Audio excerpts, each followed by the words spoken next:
Hello everyone, আসসালামু আলাইকুম। বিকেলের স্ন্যাক্স রেসিপি বরের আবদার বলে কথা, চিকেন কাবাব। তাই আমি মিক্সিং বলে বোনলেস চিকেন নিয়ে নিয়েছি। বোনলেস চিকেন থেকে আমি একটা স্মুথ পেস্ট বানিয়ে নেব। হয়ে গেছে, খুব সুন্দর হয়ে গেছে। এরপর আমি কিছু মশলা অ্যাড করব, যেমন পেঁয়াজ, রসুন, আদা, কাঁচা লঙ্কা। ওই পেস্টের সঙ্গেই আমি এগুলোকে দিয়ে আবার একবার পেস্ট বানাবো। যে কিছু গুঁড়ো মশলা দিব, গরম মশলা গুঁড়ো, গোলমরিচ গুঁড়ো, পরিমাণ মতো লবণ, পেঁয়াজ, রসুন, আদা, কাঁচা লঙ্কা দিয়ে আর একবার পেস্ট আমি করে নেব একসাথে মিশিয়ে।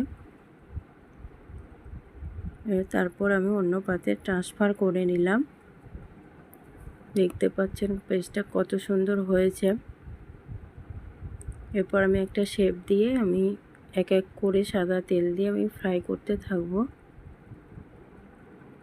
এবং খেতে খুব টেস্টি হয়েছিল, এবং পুদিনা পাতা আর চাটনি দিয়ে, যদিও সেটা শেয়ার করা হলো না। আবার দেখা হবে পরবর্তী রেসিপি নিয়ে। টাটা।